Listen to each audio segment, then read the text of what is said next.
Shalom. Shalom. Mari katakan haleluya. Haleluya. Lebih semangat. Haleluya. Haleluya. Mari sambil tepuk tangan, mari katakan haleluya. Haleluya. Puji Tuhan, saya menyampaikan terima kasih buat kesempatan pagi hari ini untuk sharing firman bersama Bapak Ibu para gembala, para hamba Tuhan di tempat ini. Saya yakin ini bukan satu kebetulan, tapi pasti Tuhan punya sesuatu buat kita semua. Amin. Boleh katakan amin? Amin. Pak Ketua, terima kasih. Semua pengurus, terima kasih. Ini live streaming ya? Sepertinya begitu. Oh ya, nggak apa-apa. Saya boleh turun, Pak Ketua. Siap, yang siap. dekat karena kelihatan jauh banget. Yang di belakang saya minta Anda boleh maju supaya wajahnya kelihatan lebih jelas. Halo? Oh iya. Enggak, ini di depan masih ada yang kosong kalau mau maju. Oke, pakai dulu. Bapak Ibu, bulan lalu saya berada di Tanah Karu, itu kira-kira 3 jam dari Medan. Saya diminta ngisi sebuah acara namanya CLC. CLC itu Church Leader Conference. Jadi kayak begini, tapi skupnya lebih besar kayaknya. Ya. Lalu pembicaranya ada 6. Ya, salah satunya harusnya Ketua Umum GPDI, tapi beliau berhalangan. Lalu yang dibicarakan banyak sekali dan menurut saya bagus-bagus ya, karena salah satunya itu strategi membangun pelayanan, terus kemudian bagaimana memuridkan anak remaja, terus pelayanan digital yang begitu-begitu, dan itu dibutuhkan sekali sekarang. Nah, saya diberi kesempatan untuk menyampaikan beberapa sesi tentang family, keluarga. Lalu saya ngomong sama mereka begini, tadi yang kita pelajari itu bagus sekali, dan itu kalau diterapkan di gereja, saya percaya gereja kita akan mengalami terobosan-terobosan yang luar biasa. Tapi saya hanya ingin melengkapi, saya bilang, walaupun kita ini punya program bagus, lalu strategi tajam gitu, tapi kalau hubungan itu suami istri bermasalah, nggak akan jalan. Dan ini hubungan paling sulit. Kalau hubungan sama istri jemaat gampang, istri sendiri itu susah. Ya. Ada mulai ketawa karena ini sering terjadi. Dan hari ini kita mau bicara itu. Ya. Gitu. Dan nanti tahun depan saya diminta lagi sama teman-teman kembali ke sana. Saya punya tema seminar ini Strong Family, keluarga yang kuat. Karena saya yakin begini, kalau gereja kita, jemaat kita itu isinya keluarga-keluarga yang kuat, gereja kita pasti kuat. Amin? Kenapa? Karena gini, prinsipnya menurut saya, keluarga yang kuat itu akan melahirkan pelayanan yang kuat. Keluarga yang kuat itu akan melahirkan bisnis yang kuat. Kira-kira begitu. Keluarga yang kuat akan melahirkan generasi yang kuat. Keluarga itu kalau kuat, apa saja yang dibangun di atasnya pasti kuat. Amin. Boleh katakan amin? Amin. Ya, boleh ke belakang lagi karena aku sebenarnya pengen maju lagi, lebih dekat gitu, supaya touch-nya lebih enak gitu. Ya. Sekali waktu saya ngobrol sama owner sebuah perusahaan cukup besar di Jawa Timur. Saya tanya begini, bro, berapa orang di perusahaan dipimpin? 3.000 Pak Isa. Oh, banyak. Kira-kira kalau buat perbandingan, susah mana memimpin 3.000 orang di perusahaanmu itu dibanding dengan pimpin 1 orang di rumahmu, istri. Ini pengusaha langsung nunduk dan angkat muka sebentar sambil ngomong, karena dia orang Malang. Dia ngomong begini, iya ya Pak ya, sitok wae. Cuman satu sulit. Ya. Banyak pria bisa pimpin gereja besar, tapi pimpin istri belum tentu. Bilang sebelahmu, Untuk orangnya nggak datang. Loh, banyak pria bisa pimpin bisnis besar, tapi pimpin istri belum tentu. Ya kan? Taman Eden jatuh dalam dosa. Siapa yang makan buah duluan? Hawa, ya kan? Makanya nggak ada istilah Adam nafsu, Hawa nafsu, ya kan? Karena Hawa yang makan duluan, ya kan? Tapi Bapak Ibu perlu tahu bahwa yang dikejar Tuhan itu bukan Hawa, Adam, ya kan? Di mana kamu? Adam sembunyi. Menurut Bapak Ibu kira-kira Tuhan tahu nggak Adam di mana? Tahu. Kalau nggak tahu bukan Tuhan. Tuhan itu tahu persis Adam di mana, sembunyi di balik apa Tuhan tahu. Tapi Tuhan tahu, Adam sendiri juga tahu, dia sadar sembunyi di balik apa dan di mana dia tahu juga itu. Dan dia yang mengatakannya. Nah, Adam sembunyi di balik pohon pakai cawet daun nara, betul? Nah, ini mungkin inspirasi kolor hijau pertama, daun nara. Ya. Aku ada di sini Tuhan, setelah aku mendengar aku ada di sini, aku menjadi takut. Nah, gitu itu kata Adam. Terus kemudian Tuhan tanya lagi, apakah kamu sudah makan buah yang kularang dimakan itu? Adam menjawab begini kira-kira, perempuan yang kau taruh di sampingku, dialah yang membuat aku makan buah itu. Betul begitu? Siapa yang disalahkan? Ya?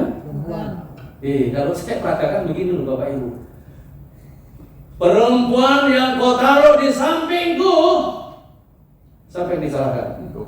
Tuhan. Jadi seolah-olah itu Tuhan salah beri istri, itu kira-kira gitu. Seolah-olah Tuhan salah tempatkan orang, kira-kira begitu ya. Dialah yang membuat aku makan buah itu. Jadi ini PR penting buat pria-pria yang rajin menyalahkan istri. Anda sedang menyalahkan Tuhan, seolah-olah Tuhan itu taruh orang di sampingmu. Dan yang begini banyak sekali ya. Bilang sebelahmu termasuk di ruangan ini juga ada. Tapi hari ini kita mesti gini loh, sebenarnya kalau sampai istri bermasalah itu gara-garanya hanya satu aja, karena suami nggak khusus pimpin istri, itu ada alasannya. Nah, bagaimana caranya pimpin istri? Nah, saya punya 10 sesi sebenarnya, tapi hari ini saya cuma dikasih kesempatan 2 sesi. Jadi saya mau sampaikan sesi 1 dan sesi 4, agak menolong sedikit lah ya.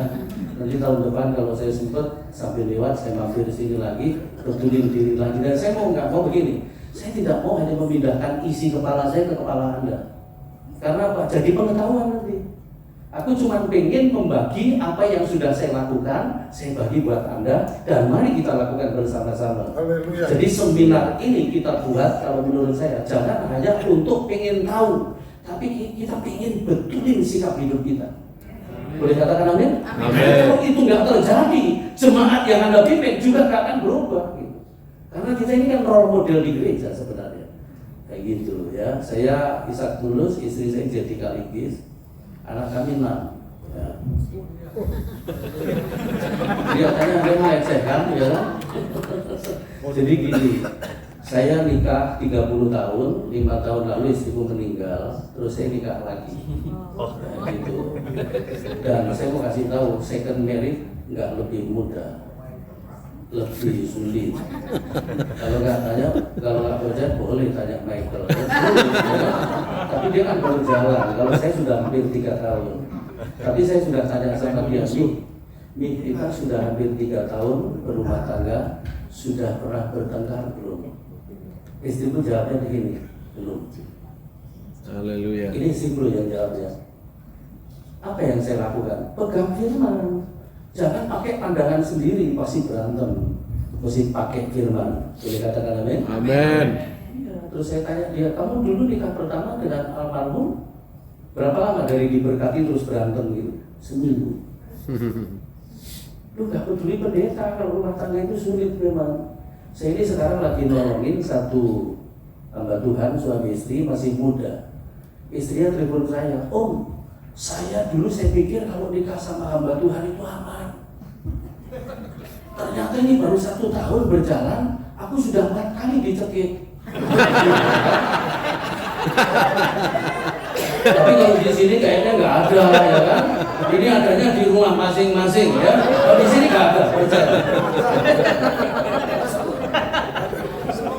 Ayo kita belajar ya. Istriku bawa anak 4, saya bawa anak 6 ya. Cucuku saya 2. Dia 4, saya 2 ya. Jadi 6, hasilnya begitu. Gara-gara ada 2 dewa di sini jadi agak saya lihat wajah bapak-bapak ini jadi grogi. Oke, kita buka dulu ayatnya. Mazmur 128 ayat 1 sampai 6. Ayat itu berkata begini, saya baca dulu ayat ini ya. Mazmur 128 ayat 1 sampai 6. Ayat itu berkata begini ya. Alkitab menyatakan begini, Mazmur pasal 128 ayat 1 sampai 6. Yang siap diberkati boleh katakan haleluya. Berbahagialah setiap orang yang takut akan Tuhan, yang hidup menurut jalan yang ditunjukkannya. Apabila engkau memakan hasil jerih payah tanganmu, berbahagialah engkau dan baiklah keadaanmu. Istrimu akan menjadi seperti pohon anggur yang subur di dalam rumahmu. Anak-anakmu seperti tunas pohon zaitun sekeliling mejamu. Sesungguhnya demikianlah akan diberkati orang laki-laki yang takut akan Tuhan. Kiranya Tuhan memberkati engkau dari Sion, supaya engkau melihat kebahagiaan Yerusalem seumur hidupmu, dan melihat anak-anak dari anak-anakmu. Damai sejahtera atas Israel. Boleh katakan amin? Amin. Multimedia tolong ya, nanti pokoknya saya nyeplos tampilkan, karena saya kemarin ngobrol sama Michael. Oh, apa gangguannya kalau menyampaikan sesi gitu? Pernah nggak terhambat? Hanya satu, kalau saya suruh pakai PowerPoint biasanya saya kayak dikurung gitu. Makanya saya lebih suka nggak pakai PowerPoint. Tapi ada orang nuntut ini gitu, makanya saya coba pakai ya. Nah, sesi pertama ini judul besarnya adalah Strong Family, keluarga yang kuat. Kenapa? Karena keluarga yang kuat itu akan melahirkan apapun menjadi kuat. Kira-kira begitu. Sebab itu saya mau kasih tahu begini, keluargamu jangan jadi korban apapun, termasuk jangan jadi korban pelayanan. Ingat ya, biasanya setan itu tahu cara merusak gereja. Bagaimana caranya? Rusak aja keluarganya, gitu. Nah, pertama biasanya yang dirusak itu adalah keluarga pemimpin. Dan setan juga tahu persis bagaimana caranya merusak keluarga. Gimana caranya? Rusak aja kepala rumah tangganya, pasti semua rusak. Dan kalau setan tidak berhasil merusak kepala rumah tangga dengan dosa, perhatikan, setan akan bikin kepala rumah tangga ini sibuk sekali sampai nggak bisa ngurus keluarga. Kira-kira begitu. Punya pengalaman seperti itu? Saya punya, ya kan? Makanya saya kapok. Itu. Kenapa? Karena pelayanan nomor 1 harusnya sebagai hamba Tuhan, keluarga sendiri. Boleh katakan amin? Amin. Ada 3 pilar untuk membangun keluarga yang kuat. Ayo, saya mau langsung masuk ke poin ya. 3 pilar ini kita harus jaga, kita harus urus, kita harus benerin terus menerus. Kira-kira begitu. Yang pertama adalah ayat 1. Ayat 1 itu pilar pertama. Berbahagialah setiap orang yang takut akan Tuhan, yang hidup menurut jalan yang ditunjukkannya. Nah, gitu. Apabila dan seterusnya. Ayat 2. Nah, pilar yang pertama itu adalah hubungan keluarga itu dengan Tuhan, khususnya prianya ya, sebagai pemimpin harus membangun keluarga yang punya hubungan kuat dengan Tuhan. Kuatnya itu seperti apa? Nyambung, connect. Sebab ada banyak orang ibadah tapi nggak connect sama Tuhan, gitu ya. Saya dari tadi memperhatikan, coba lihat kiri kanan, apalagi ada kaca di situ, ya kan. Jadi saya bisa melihat ke belakang juga, gitu ya. Orang yang connect sama Tuhan lagi ibadah, itu dari cara dia memuji Tuhan kelihatan. Jadi Anda jangan datang ke ibadah percuma. Kenapa? Karena yang nonton kita itu Tuhan. Boleh katakan amin? Nah, waktu dengar firman begini, orang yang connect dengan Tuhan dari cara dudukmu kelihatan. Gak usah diubah duduknya. Kayak orang Farisi aja mau berdoa, biarkan aja kan yang kamu nyambung atau enggak akan ada, ya kan? Kenapa? Karena Tuhan itu kan sumber kekuatan. Kalau Anda nggak nyambung sama Tuhan, ya Anda nggak dapat kekuatan. Kan konsepnya begitu. Kalau Anda nggak nyambung sama Tuhan, dia sumber berkat, Anda nggak diberkati. Dia itu sumber kebahagiaan. Kalau Anda nggak nyambung sama Tuhan, Anda juga tidak akan bahagia. Dan nyambungnya hubungan kita sama Tuhan, hubungan keluarga kita sama Tuhan, itu bukan ditandai hanya sekedar banyaknya ibadah, bukan. Ada orang banyak ibadah tapi belum tentu nyambung sama Tuhan. Ada orang banyak doa belum tentu nyambung sama Tuhan. Juga termasuk doa puasa. Tapi tandanya itu adalah sampai kepada Anda masuk dalam satu level hidupmu takut akan Tuhan dan berjalan menurut jalan yang ditunjukkannya. Maksudnya apa? Kalau disimpulkan begini, hidupnya takut akan Tuhan dan taat firman. Nah, ini bukti bahwa keluargamu Anda nyambung sama Tuhan, gak ada lain. Hidupmu bersama keluarga takut akan Tuhan dan taat firman. Kenapa? Karena begini, orang yang takut akan Tuhan pasti beribadah kepada Tuhan, tapi orang yang beribadah kepada Tuhan belum tentu takut akan Tuhan. Orang yang takut akan Tuhan pasti melayani Tuhan, tapi orang yang melayani Tuhan belum tentu takut akan Tuhan. Ya. Amin. Coba sebelahmu dan katakan begini, jangan pura-pura gak dengar ini. Saya di CLC Tanah Karo itu ketemu anak mentor saya yang pelayanannya di perbatasan Aceh sama Medan. Terus dia ngomong begini, Dedi, kapan bisa ke tempat saya? Berapa jauh tempatmu dari sini? Kira-kira 3 jam lagi. Saya bilang begini, tahun depan, tapi setelah pertengahan. Kok lama banget? Kenapa memang? Di tempat saya itu butuh seminar keluarga. Oh, di mana-mana butuh. Tapi ini masalahnya satu lagi, Dedi. Kenapa? Papa minta kawin. Loh, kenapa gak dikawinkan? Kan mamamu sudah mati. Umur berapa papamu? 70 lebih, gak apa-apa. Abraham itu 100 tahun masih punya anak. Nah, saya terus ngomong begini sama dia, kamu harus tahu ya, kalau wanita itu punya masa yang namanya masa mati haid, mati birahi. Wanita punya masa itu. Pria gak ada, saya bilang. Pria itu mati beneran baru mati beneran baru birahinya ikut mati. Jadi penunjukan ke Michael apalagi masih muda.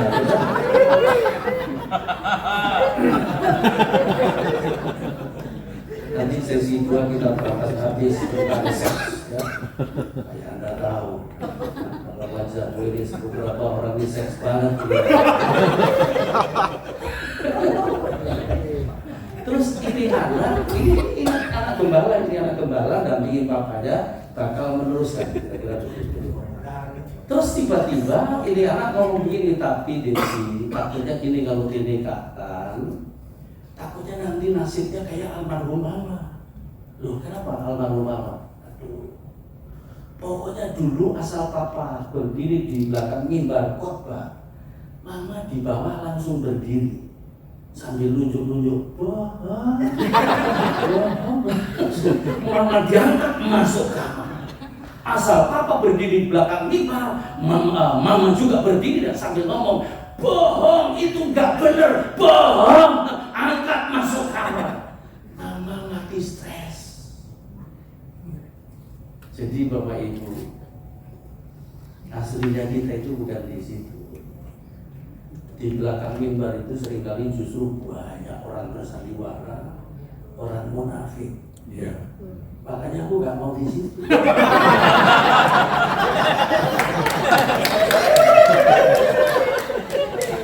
Maksudnya saya di sini supaya dekat sesama. kecuali bapak berdua pasti jualnya Bali. Ngobrol terus. Bapak Ibu, ayo kita jangan main sandiwara di situ. Haleluya. Ini serius Pak. Loh, saya banyak ketemu pendeta ya, turun dari mimbar disalamin jemaat. Pak Gembala, Pak Pendeta, terima kasih ya, khotbahnya bagus sekali, aku diberkati. Tapi istrinya wajahnya begini. Loh, di Bekasi ada pendeta ngomong saya gini, Om Yesa, saya lebih suka ya kalau khotbah itu istriku nggak duduk dalam ibadah itu. Loh, kenapa? Oh, saya khotbah semangat, istriku di bawah wajahnya begini. Malah kadang-kadang ini. Makanya mulai sekarang kalau ada pendeta khotbah di belakang mimbar, Anda lihat wajah istrinya. Kebenarannya ada di situ.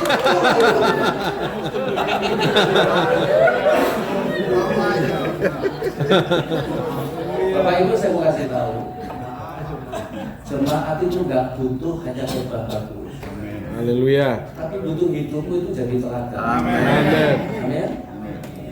Anda boleh tanya istriku apa yang saya lakukan, makanya saya berani ngomong. Karena kalau Anda ngomong di situ dan nggak cocok sama hidupmu, Anda bohong sama Tuhan. Anda bohong sama kebenaran yang Anda sampaikan. Itu. Makanya lebih baik khotbah itu sederhana tapi dihidupi, terus kemudian berimpartasi kepada jemaat. Boleh katakan amin? Amin. Gereja sudah banyak pendeta yang bagus-bagus, tapi yang benar gak banyak. Jadi kalau bisa itu gini loh, usahakan hidupmu yang benar. Biar khotbahnya sederhana, tapi kalau hidupmu benar, lebih kuat daripada yang khotbahnya hebat, sistematis, itu lebih kuat Anda kalau hidupmu benar. Amin? Itu sudah khotbahnya gak karu-karuan, hidupnya juga gak karu-karuan. Ini betul-betul temannya setan. Sekali waktu saya melayani ke Malang, pulang ke hotel jam 10 malam, pengen cepet tidur istirahat. Tiba-tiba HP saya bunyi. Saya lihat yang telepon temanku sendiri, pendeta juga, khotbahnya bagus. Loh, di beberapa kota itu balihonya besar-besar. Hadirilah seminar KKR Pester ini. Gitu. Malam itu dia telepon saya angkat. Halo Pak Ishak, saya dengar ada di Malang. Betul, Tuhan bicara kepada saya Pak. Malam ini saya harus ketemu Bapak. Saya jawab begini, tolong bicara sama Tuhan. Karena Tuhan belum bicara sama saya. Tuhan bicara juga sama saya. Saya itu kalau ada orang dikit-dikit atas nama Tuhan, dikit-dikit ayat keluar, tapi hidupnya nggak cocok. Saya mau kasih tahu justru orang yang paling berbahaya di gereja, orang yang menguasai firman dan nggak menjadi pelaku. Karena kalau Anda berhenti sampai di menguasai, terus Anda nggak lanjut sampai dikuasai firman, Anda nggak akan jadi berkat. Haleluya. Saya jawab begitu, dia marah. Pak Ishak, kalau nggak bersedia ketemu saya malam ini Pak, saya sudah siap meminggat ini Pak. Loh, kamu pendeta pakai minggat-minggat segala, ada apa? Hari Minggu Pak, saya pulang pelayanan, ditempeleng istri Pak. Loh, kamu yang ditempeleng kok malah kamu yang minggat? Iya Pak, habis tempeleng tak jambai rambutnya. Nah kalau gembalanya aja kayak gini, jemaat yang dipimpin kayak apa? Karena prinsipnya begini loh, rumahmu itu adalah miniatur gereja. Yang terjadi di rumah kita akan mengalir di rumah-rumah jemaat. Itu. Makanya khotbah itu sebenarnya hidupmu sendiri. Amin. Aslinya kita bukan di luar rumah, di dalam rumah. Kalau di gereja kita kan malaikat bener. Nyambut istri orang datang, apa kabar sih? Oh ya, memang musimnya lagi sulit. Yang kuat ya, Allah pasti turut bekerja. Itu istri orang ya kan? Tapi di rumah sendiri panggil istri sendiri. Hei.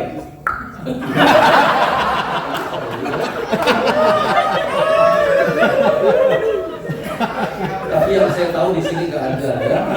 Ini dari Manado banyak ya. Tapi banyak masalahnya banyak orang Manado di sini. Nggak usah tersinggung ya. Kita berdiri, boleh katakan amin? Akhirnya saya ngomong, oke, kamu ke sini deh. layani sampai jam 2 pagi. Dan ujungnya saya ngomong begini, besok kamu bawa istrimu ke sini. Kita ngobrol bertiga supaya lu dengar dari istrimu. Gak bisa Pak Isa. Besok saya harus ke Surabaya. Besok saya khotbah di gereja ini, terus lusa saya khotbah di Surabaya 3 kali Pak Isa. Oh, dalam hatiku begini, harus ngomong-ngomong. Saya tahu gitu. Terus aku begini ngomong begini, bro, sudah waktunya time out. Coba betulin dulu hidupmu baru naik mimbar. Haleluya. Mimbar jangan sembarangan loh. Itu Anda sedang mewakili Tuhan bicara di sini loh. Boleh katakan amin? Amin. Dan kalau kita hubungannya benar sama Tuhan, nggak sekedar bersandiwara. Ayat 2 itu janjinya itu pasti ditepati, ya kan? Apabila engkau memakan hasil jerih payah tanganmu, artinya begini, apa saja yang kita kerjakan dengan tangan kita diberkati dan bisa dinikmati. Boleh katakan amin? Terus berikutnya, berbahagialah dan kebahagiaan. Jadi kebahagiaan rumah tangga itu bukan karena uang banyak, belum tentu. Kebahagiaan keluarga itu bukan karena mobil bagus, belum tentu. Ada orang mobil bagus tapi istri di sebelah kiri, wajahnya stres. Kenapa? Suaminya kalau bawa mobil nggak pernah injek rem. Malah istri di sebelah kiri nggak ada remnya, bolak balik rem. Yesus Tuhan tolong aku, darah Yesus.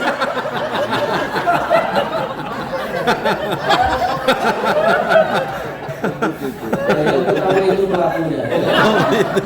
Dia nanti itu belum punya mobil, ya kan? Ada stres di mobil. Tapi kadang-kadang di mobil juga suami stres di jalan bukan karena macet, karena mulut istrinya juga. Awas, awas, rem, kiri, awas, darah Yesus. Tapi ada suami sampai kemudian, kamu aja yang bawa mobil. Tapi kebahagiaan itu akan turun kalau rumahmu nyambung sama surga. Amin. Katakan amin. Makanya hiduplah takut akan Tuhan. Terus dan baiklah keadaanmu. Jadi keadaannya baik. Walaupun situasi di luar rumah tidak baik, untuk menghadapinya asal Tuhan kamu baik-baik, Anda pasti menang. Amin. Amin. Mari kita mulai sekarang. Jangan hanya sibuk di pelayanan aja, tapi sambungkan rumahmu dengan surga. Haleluya. Amin. Bilang sama orang sebelahmu, jangan pura-pura gak dengar ini. Nah, yang kedua sekarang, pilar kedua. Ayo aku simpel saja. Yang penting Anda nangkep pesannya ya. Ya, yang kedua adalah ayat 3 bagian A. Istrimu akan menjadi seperti pohon anggur yang subur di dalam. Tapi ada suami ditanya temannya, istrimu kayak pohon apa? Semak belukar. Karena seperti pohon anggur yang subur, tapi nggak di dalam rumah, di luar rumah. Itu. Kalau di gereja pelayanan excellent, di kantor hebat, tapi di rumah panggil suami makan, pakai sendok, pakai botol dikentong ini.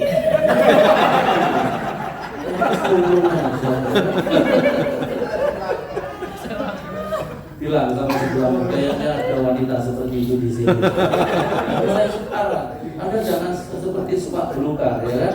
Tapi seperti pohon anggur yang subur di dalam rumah sendiri, bukan di rumah orang, di rumah sendiri. Kadang-kadang istri itu digambarkan seperti kapal saudagar, itu Biansa, ya kan? Kenapa? Kapal saudagar itu adalah kapal yang muatannya adalah bahan makanan. Ditunggu-tunggu di dermaga oleh banyak orang. Seperti ibu-ibu kalau pulang ibadah rayon, komsel, tas preseknya penuh, karena belum dimakan sudah dimasukin, ya seperti itu.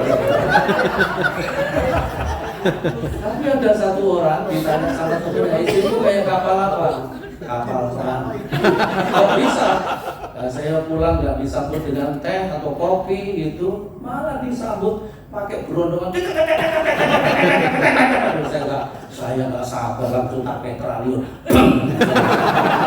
Nah, istri itu seperti pohon anggur yang subur di dalam rumah. Jadi saya simpulkan begini, rumah tangga itu akan kuat kalau yang kedua hubungan suami istri juga kuat. Amin. Dan hubungan suami istri ini paling sulit dari semua hubungan. Makanya hanya 3 pilar dan ini di tengah, artinya ini poros dari semua hubungan. Kalau hubungan suami istri kuat, hubungan ke Tuhan nanti jauh lebih kuat. Hubungan ke pelayanan jauh lebih kuat. Di Bekasi ada anak muda ditinggal mati papanya pendeta ya, terus papanya ke Amerika. Dia betul-betul jungkir balik betulin pelayanan. Kapan itu saya ketemu anak saya ketemu, aduh Theo, saya dulu ditinggal papa. Itu betulin pelayanan itu 60% jemaat keluar. Tapi yang saya lakukan ini, hubungan saya suami istri makin saya pererat, makin saya betulin supaya kuat menghadapinya. Jadi hubungan suami istri lebih penting dari hubungan yang lain.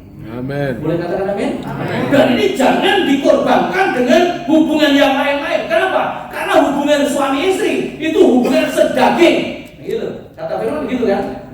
Hubungan dengan anak, dengan orang tua itu sedarah. Jadi kalau dagingnya robek, darahnya pasti berantakan. Anda mulai nangkep? Tapi seringkali hubungan suami istri menjadi korban mertua, itu salah satunya.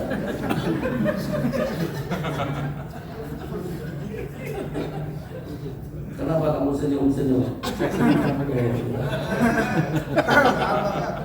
Sekali waktu Bapak Ibu saya bikin seminar keluarga. Ini saya besok ke Surabaya, itu ada sekolah namanya Cita Hati. Mereka minta parenting. Terus hari Sabtu di satu perusahaan namanya UBS, itu pabrik emas terbesar di Asia, seminar keluarga karyawannya. Jadi materi saya ini ya bisa dibuka untuk umum juga, karena agamanya apapun rumah tangga sama, kebutuhannya Tuhan. Hari Minggu saya di GSC Surabaya, Senin pulang, Selasa, Rabu saya ke Manado. 11 hari ngurusin keluarga.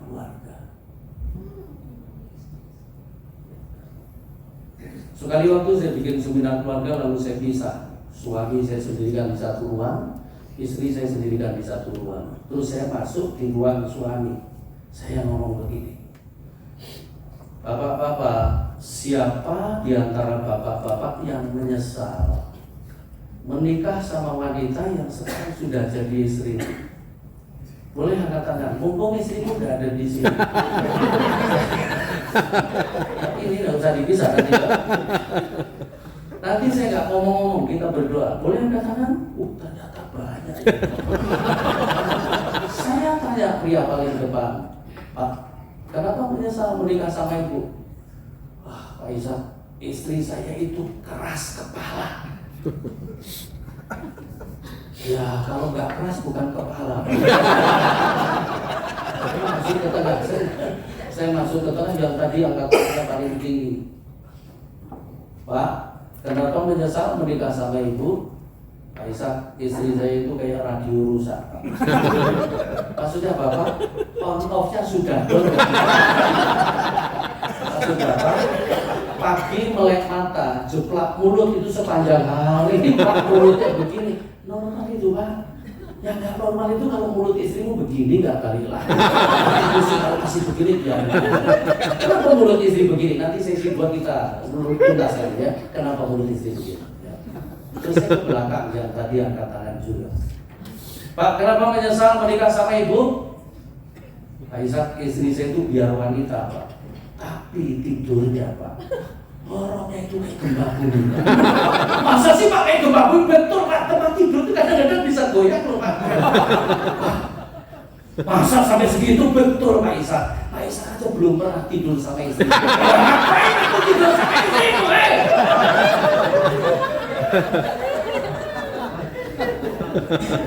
Saya nggak banyak ngomong, ambil istriku, tak taruh di depan para pria itu. Terus saya ngomong, para pria, perhatikan ya, ini istriku. Di tengah jemaat, wanita yang lebih cantik dari istriku banyak, yang lebih pintar dari istriku banyak, yang lebih cerdas dari istriku ada. yang kalau pimpin pujian lebih bagus dari istriku. Ada juga yang bisa khotbah lebih rapi dari istriku. Ada. Tapi paling pas buat saya hanya dia. Ini konsepnya Tuhan itu seperti itu, ya. Jadi mulai sekarang kalau memandang istrimu, pandanglah dia orang yang dikirim Tuhan, dan dia ini paling pas buat Anda. Oh iya. Dan percayalah begini, kalau di luar sana ada wanita yang lebih cantik, lebih hebat, lebih ini, lebih itu, percayalah dia nggak mau sama kamu. Maksudnya begini, ya. Anda itu kan lihatnya dari jauh, ya. Terus gak tiap hari. Coba kalau Anda tiap hari kumpul sama dia, mirip lama-lama sama dia. Makanya mulai sekarang jangan bandingkan istrimu dengan yang lain. Kenapa? Karena istrimu tidak ada bandingannya. Juga jangan bandingkan dengan jemaatmu, dengan istri jemaatmu. Kan ada suami yang seperti itu, mentang-mentang jemaat istrinya ini orang kaya, jadi dibanding-bandingin. Saya mau kasih tahu, Anda sedang menghina Tuhan sebenarnya. Ya, bilang sama pria sebelahmu, jangan pura-pura bohong kamu.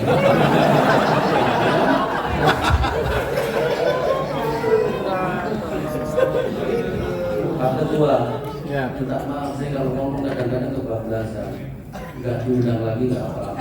Yang penting saya sudah ngomong. Karena apa? Hamba Tuhan harus berani ngomong kebenaran. Haleluya. Amin. Ini kependetaan nggak bisa dibeli. Ya. Kenapa? Mahal. Karena semahal darah Kristus. Haleluya.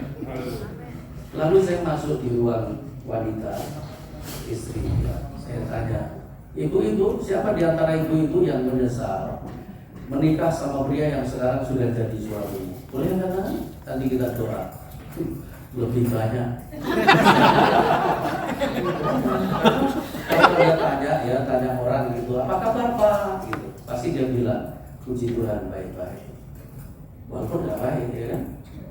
Keluarga gimana Pak? Oh, oleh pertolongan Tuhan.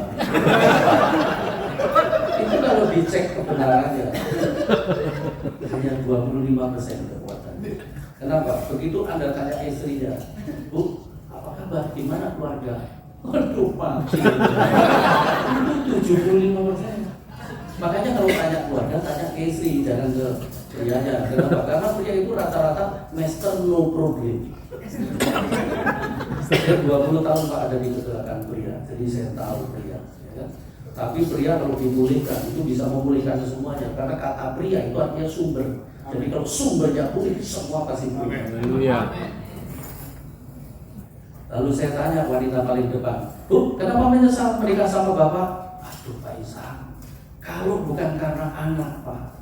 Nah ini kalau wanita di situ ya kan, sudah gak tahan Pak. Kenapa? Suami saya itu semauannya sendiri, kasih masukan marah, gak kasih masukan tanya. Jadi bikin repot dengan manusia satu ini. Ya.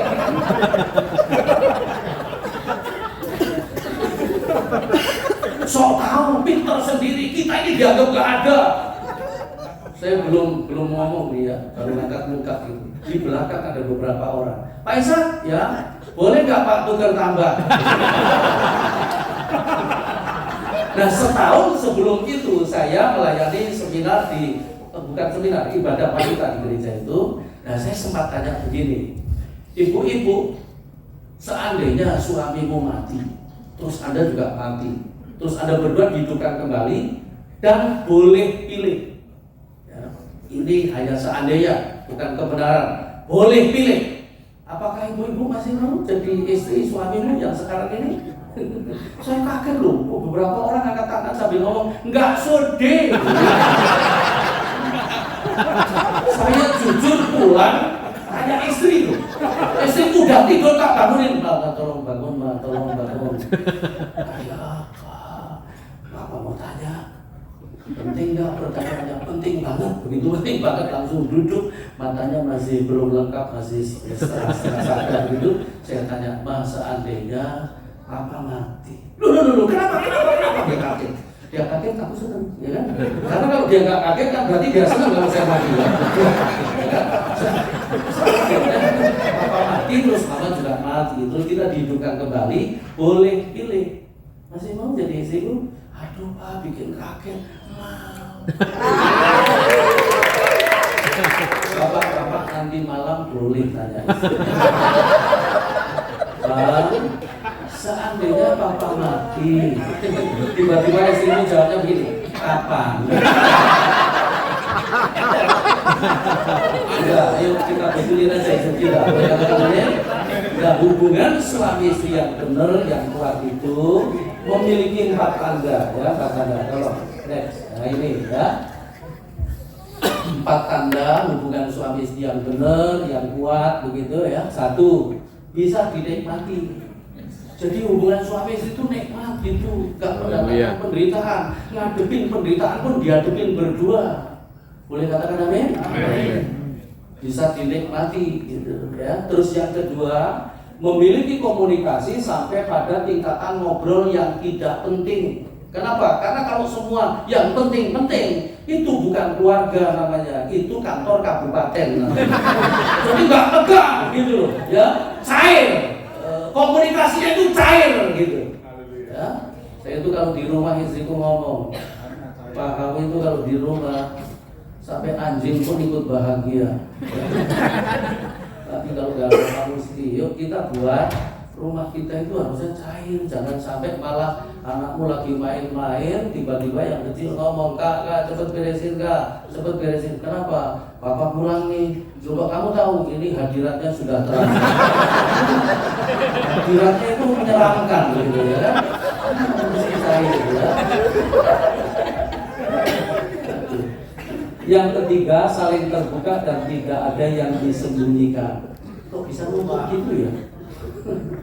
Ya, itu saling terbuka dan tidak ada yang disembunyikan. Sekali waktu Bapak Ibu, saya diminta melayani seminar di Magelang di gerejanya almarhum Bapak Victor ya, Alino. Lalu kemudian saya dikasih tema itu begini, rahasia keluarga bahagia. Saya ajak jemaat baca bareng-bareng. Ayo kita baca dengan suara keras. Rahasia keluarga bahagia, lebih keras lagi. Rahasia keluarga bahagia. Saya balik kanan dan saya ngomong, rahasianya keluarga bahagia itu simple banget, yaitu keluarga yang tanpa rahasia. Kalau suami istri ada rahasia, itu musibah. Gak boleh, suami istri harus belak-belakan. Kata firman, telanjang dua-duanya. Boleh katakan amin? Amin. Semakin banyak rahasia, semakin banyak masalah. Semakin banyak rahasia, makin rapuh hubungan. Ya? Jadi hubungan suami istri nggak boleh ada rahasia. Terus kemudian yang berikutnya saling membangun dan bukan saling meruntuhkan. Sekali waktu ada pria ngomong begini sama saya, Pak Isa, istri saya itu goblok Pak. Kok bisa? Kok bisa? Iya Pak, kalau diajak ngomong nggak nyambung. Saya ngomong kemana dia jawabnya apa goblok ya itu. Saya langsung bilang, berarti kamu lebih goblok dari istri. Loh kok bisa Pak Isa? Ya goblokku itu sudah tahu perempuan goblok kamu nikahin. Jadi kalau di sini ada suami berani ngomong goblok, bodoh terhadap istri, Anda lebih goblok. Kenapa? Sudah tahu perempuan goblok Anda nikahin, ya? Akhirnya tiap malam tidur sama wanita goblok, lahirlah anak-anak goblok, ya? Kenapa? Karena bapaknya lebih dulu goblok, ya? Anda yang mengatakannya. Ayo kita saling membangun ya. Percayalah begini, apa yang ada padaku belum tentu ada di istriku. Dan apa yang ada di istriku aku butuhkan ada di dia dan aku nggak punya. Itu bisa begitu. Itu sebabnya hargai pasanganmu untuk saling membangun. Katakan amin. Amin. Yang ketiga adalah ayat 3 bagian B, anak-anakmu akan menjadi seperti tunas zaitun sekeliling mejamu. Hubungan orang tua dan anak, anak dan orang tua. Ya. Nah, anak-anak kalau Anda masih punya orang tua, hormati orang tua. Boleh katakan amin? Amin. Nah, anak-anak kita itu butuh 3 hal ya. Anak kita, perhatikan ini kalau saya lihat wajahnya masih banyak, ini anak-anak kita butuh ini Pak, supaya anak-anakmu luar biasa. Nah ini kitab yang sedang kita baca ini penulisnya adalah Raja Daud. Tapi Anda harus tahu, ayo kita coba lihat Daud ya. Daud ini kata firman Tuhan orang yang hebat, bisa memimpin bangsanya pakai tangan yang cakap dan hati yang tulus. Maksudnya apa? Dia punya integritas tapi juga punya kemampuan. Tapi Nanti kalau Anda baca Alkitab, anak-anak Daud semua hancur. Betul? Amnon perkosa adik tirinya, namanya Tamar, ya kan? Lalu kemudian kakaknya Tamar, Absalom marah, bunuh Amnon. Absalom sendiri jadi pemberontak. Satu-satunya yang digadang-gadang, dianggap baik, Salomo, ya kan? Dijadikan raja. Salomo pun istrinya 700, gundeknya 300, total 1 ya ini. Tapi nggak usah dipikirin ya. Pertanyaannya begini, kenapa Daud hebat di karir tapi nggak hebat di anak-anak? Jawabannya simpel. Karena Daud pada waktu kecil nggak pernah diurus papa mamanya. Itu hidup di padang gurun. Samuel itu juga nabi yang hebat. Tapi nanti kalau ada baca Alkitab, anak Samuel semua nggak takut sama Tuhan, bahkan hidupnya anak-anak Samuel itu jahat di mata Tuhan. Nah pertanyaannya begini, kenapa Samuel hebat di pelayanan tapi nggak hebat di anak-anak? Kenapa banyak pendeta khotbahnya bagus, pengajarannya bagus, tapi anak-anaknya semua rusak? Samuel ini kecilnya nggak pernah diurus papa mamanya, dititip di Imam Eli, di rumah Tuhan. Jadi anak hebat, anak berkarakter, nggak lahir dari gereja, nggak lahir dari sekolahnya apa, lesnya apa, dan di mana dia punya siapa trainernya, bukan itu. Tapi anak hebat hanya lahir dari rumah yang hebat juga, orang tua yang hebat juga.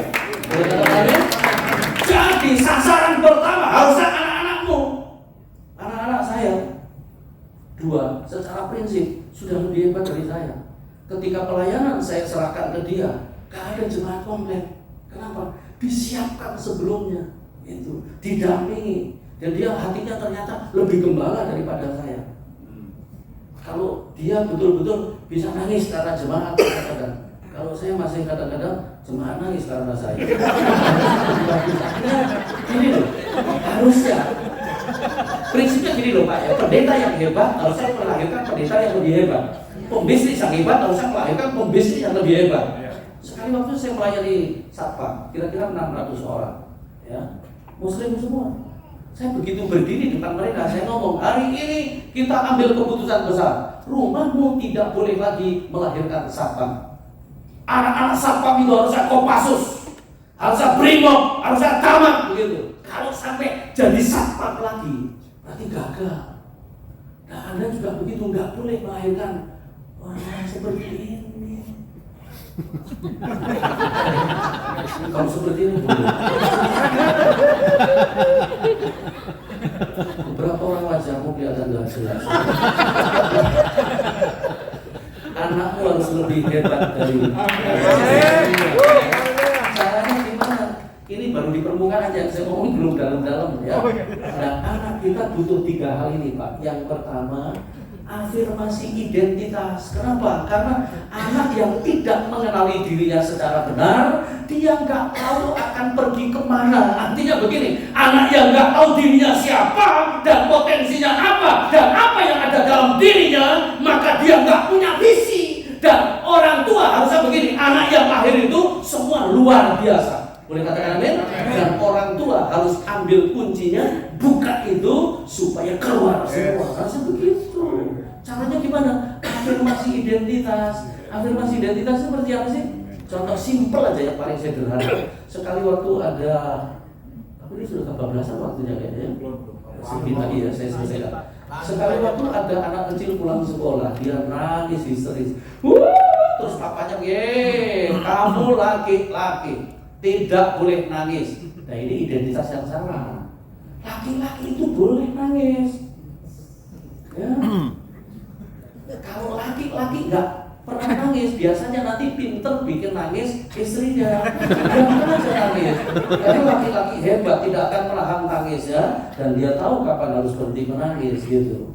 Anak ini tambah keras nangis. Kenapa? Aku dibully sama teman-teman Bapak. Dibully gimana? Aku dibilang banci Pak. Nah harusnya papanya kasih identitas. Kamu bukan banci, peluk ya kan? Kamu itu laki-laki. Diciptakan Tuhan satu-satunya, gak ada bandingannya. Dan masa depanmu sudah dirancang sedemikian rupa. Tuhan mengawal kamu sepanjang umurmu. Papa juga mengasihi kamu. Selesai. Nah ini papanya malah ngomong begini. Ya memang kamu kayak banci. Jadi banci beneran, jangan aja ya kan. Lu di Surabaya ada seorang ibu kalau anaknya pulang belajar kelompok, pelat sedikit selalu mulutnya begini, kamu itu pelajar apa pelacur? Asal pulang pelajar apa pelacur? Tamat SMA jadi pelacur, hati-hati dengan mulutmu. Karena mulutmu itu pemberi identitas, begitu Anda lepas gak bisa balik, pasti ngecap di hati anak itu. Boleh katakan amin? Jadi kita harus afirmasi identitas. Yesus saja diafirmasi sama bapaknya ketika keluar dari dibaptis, ya kan? Terus ada burung Raja Wali turun, merpati turun, Roh Kudus. Ini gara-gara ada dua langit terbuka, terus ada suara. Apa suaranya? Inilah. Nah itu afirmasi identitas. Identitasnya Yesus itu anak Allah, dan anak-anakmu itu identitasnya juga anak-anak Tuhan. Kenapa banyak anak murtad? Karena nggak diberi identitas yang jelas. Terus yang kedua, ayo nanti tahun depan kita selesaikan dulu. Haleluya. Parenting yang benar supaya anak-anakmu lebih hebat dari Anda. Nah, Amin. seperti ini, ya kan? Nggak berani begini mesti. Ya. Afirmasi value. Apa itu value? Firman Musa itu mengajarkan, ajarlah anakmu berulang. Nah, berulang-ulang itu menggunakan kata zanan yang artinya kayak ngasah pisau atau ngasah anak panah. Jadi didik anak Pak nggak bisa sekali. Jangan lagi Anda bicara begini, Papa sudah bicara berapa kali? Kamu nggak berubah. Kalau saya jadi anaknya, bicara terus Pak daripada stroke kayak gitu. Bicara berulang-ulang itu nggak apa-apa karena perintahnya begitu. Dan Musa itu beda sama Daud, beda sama Samuel. Kecilnya dihancurkan di kali, ya kan? Karena mau dibunuh, ya kan? Terus ditemu putri Firaun. Terus kemudian Miriam muncul dan ngomong begini, boleh nggak aku carikan orang yang bisa nyusuin dia? Oh boleh, dikasih sama Miriam, bawa pulang. Nanti umur 13 baru diserahkan kepada putri Firaun, diangkat jadi anak di istana, ya kan? Umur 0 sampai 13, hati-hati ya, karena 80% di situ membentuk anak. Jangan dianggap gak penting ini. Anak umur 0 sampai 13 jangan di tangan orang, jangan sering dititipkan opanya. Nanti kayak opanya. Nah, opanya kayak kamu itu, ya kan?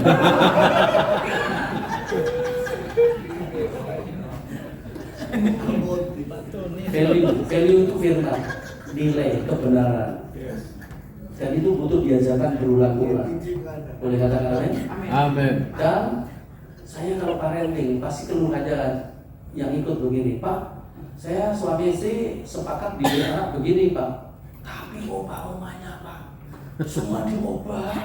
Yang kami nggak boleh, opa-oma boleh. Ajak opa-oma parenting. Karena opa-oma itu memang pemberi kasih sayang yang berlimpah-limpah, tapi dia bukan pendidik.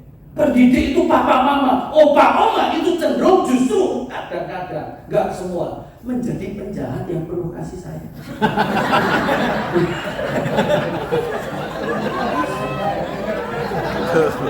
Sekali waktu cucu saya keperangkap di bawah kolong kursi, saya mau tolongin anak saya, papanya dia. Jangan ditolongin Pak. Loh, kamu tega? Bukan masalah tega, ada pelajarannya itu. Apa pelajarannya? 1, belajar sabar, biar berjuang dia. 2, belajar tahu hidup ini ada persoalan. 3, belajar tahu ada jalan keluar. Begitu keluar sama papanya diangkat, "Bode, Cece pinter." Sekali waktu dia jatuh dari atas tempat tidur, sama mamanya dinaikin lagi, bukan gitu caranya. Yuk, mama ajarin terus. Sejak itu nggak pernah jatuh dari atas tempat tidur. Ternyata anak kecil itu Pak, sekecil apapun sudah bisa diajari. Kenapa? Sudah punya otak dia. Tapi dia nggak pakai otaknya itu yang tua kadang-kadang gitu kan. Anak itu kalau sulit sedikit Anda angkat, sulit sedikit Anda angkat, nanti nggak mau sulit dan akan menyulitkan Anda nanti. Itu biarkan dia belajar sulit. Value itu namanya. Sekali waktu saya ke Jember, terus mampir ke rumah mentor saya tegur dia karena jamnya maju setengah jam. Bun, kenapa jam kamu maju? Iya Pi, kalau nggak dimajuin si Noni itu terlambat terus sekolahnya. Mundurin, kamu harus berani berkata kepada Noni jam 7 itu jam 7 ya, jam 8 itu jam 8. Nanti kalau dia sampai bohong sama kamu, jangan kamu kecewa karena kamu yang ngajarinya ya. Jadi Anda juga yang memajukan jam, pulang sini mundurin ya, sebelum jamu rusak ya kan. Kenapa Anda mengatakan kebohongan itu? Kebenaran ya kebenaran. Boleh katakan amin? Bisa ditawar gitu. Nah yang terakhir, yang ketiga, anak kita butuh afirmasi potensi. Anda harus tahu anakmu potensinya apa, dan jangan dipaksa menjadi yang Anda mau. Nanti nggak sampai tujuan Tuhan. Karena anakmu itu masing-masing punya tujuan Tuhan itu. Di Surabaya ada anak muda ya, dipaksa bapaknya sekolah dokter, sekolah. Selesai sekolah, ijazahnya kasih bapaknya, nih Pak, ijazahnya udah selesai.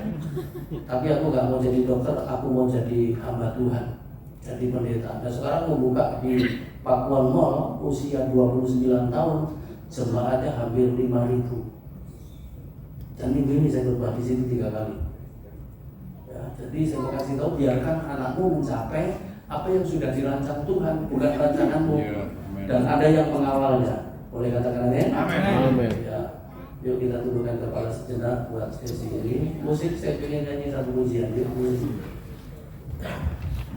Mana pemusiknya? Yuk kita nyanyi dulu satu pujian. Haleluya. Terima kasih. Haleluya.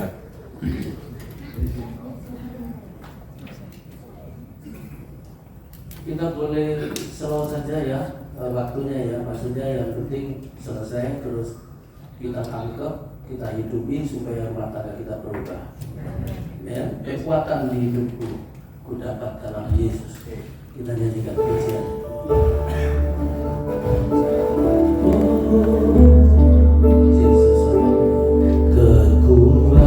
Kekuatan di hidupku ku dapat dalam Yesus. Dia tak pernah tinggalkanku, setia menolongku, berseru berharap dalam Yesus. Katakan ajaib, ajaib Tuhan, penuh kuasa, sanggup pulihkan keadaanku, dalam tanganmu seluruh hidupku tak akan goyah selama. Katakan ajaib Tuhan, ajaib Tuhan, penuh kuasa, sanggup pulihkan keadaanku, dalam tanganmu seluruh hidupku tak akan goyah selamanya. Saudara, kalau kita berangkat melayani dari rumah yang bahagia, maka pelayanan kita pasti impartasi kebahagiaan. Amin. Kalau kita melayani berangkat bekerja dari rumah yang bahagia, pekerjaan kita pasti bagus. Haleluya. Karena orang yang hatinya bahagia, kerjanya pasti enak. Dan kita mau sungguh-sungguh dengan Tuhan. Dengan rendah hati, saya minta maaf, saya minta semua kepala rumah tangga, semua pria, maju ke depan, kita doa sama-sama yuk di sini. Ajaib Tuhan.